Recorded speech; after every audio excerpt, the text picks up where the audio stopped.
قصيدة في رثاء الشهيد سالم علي قطن، فارس معركة السيوف الذهبية رحمة الله تغشاه.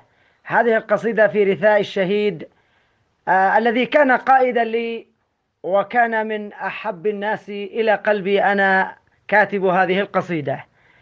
صنعاء تأسف يوم فارقها قطن، صنعاء تأسف يوم فارقها قطن، وتعز تدمع يوم أبكتنا عدن.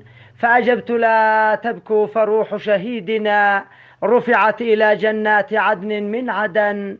بالحسنيين يفوز سالم فارتقى، ثم ارتقى بطل بحجمك يا يمن.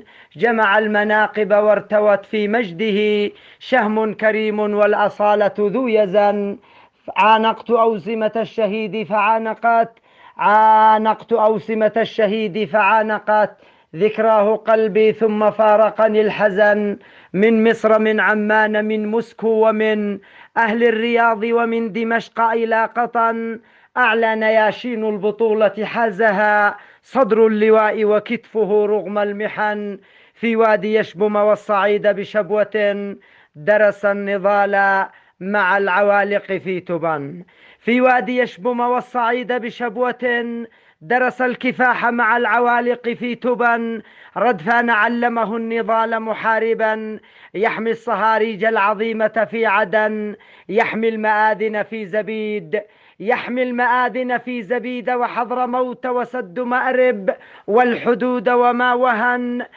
ذو همة وعزيمة وذكاؤه يهدي الجيوش إذا تطاولت الفتن. ما مات من خاض الملاحم كلها وقضى على الإرهاب في أرض الوطن. ما مات من خاض الملاحم كلها وقضى على الإرهاب في أرض الوطن. عفوا فأنت أبي اللواء، وأنت في وسط القلوب مخلد طول الزمن. لما حملت الروح طاهرة إلى رب كريم فاصطفاك من اليمن. قلمي وقلبي بالترحم والدعاء هتفا إلى المأوى ومن فيها سكن. يا وادي يشبم والصعيد بشبوة لله دركم ودرك يا قطن.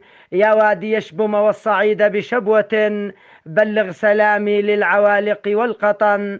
18 أكتوبر 2012 ميلادية، صنعاء. علي سبع عاطف. والسلام عليكم ورحمة الله.